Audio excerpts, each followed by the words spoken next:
मधनं ठाकरे बंधू एकत्र येणार का? आगामी महापालिका निवडणुका मविया एकत्र लढवणार का? हा प्रश्न कायम असतानाच संजय राऊतांनी एक मोठं वक्तव्य केलं. मुंबईत ठाकरे बंधू एकत्र निवडणूक लढवतील, त्याचा मवियाशी संबंध असणार नाही असे स्पष्ट संकेत राऊतांनी दिले आहेत. आणि ठाकरे बंधूंच्या एकत्र येण्याला इंडिया आघाडीचाही आक्षेप नाही असंही त्यांनी म्हटलं. एकीकडे उद्धव ठाकरेंचाच इंडिया आघाडी बळकट करण्याचा प्रयत्न असला तरी महापालिका निवडणुकीत मात्र ठाकरेंनी वेगळा निश्चय केल्याचं दिसतंय.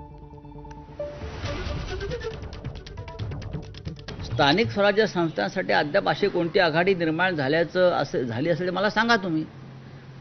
प्रत्येक महानगरपालिका जिल्हा परिषदेच्या क्षेत्रामध्ये स्थानिक आघाड्या निर्माण होत असतात.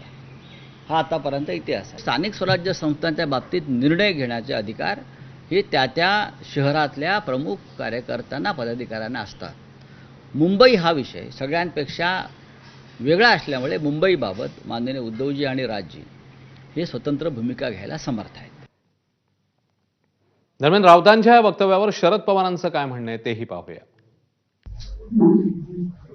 महानगरपालिका जिल्हा परिषद महानगरपालिका यांच्या निवडणुकीची आम्ही लोकांपासून अद्याप चर्चा केलेली नाही आणि त्यावर एखाद्या पक्षाने हे मोठे मान्य असतील तर त्या संबंधी आज मी वर्षात शकत नाही. आणि बसून चर्चा करून एक वर्षाच्या चर्चा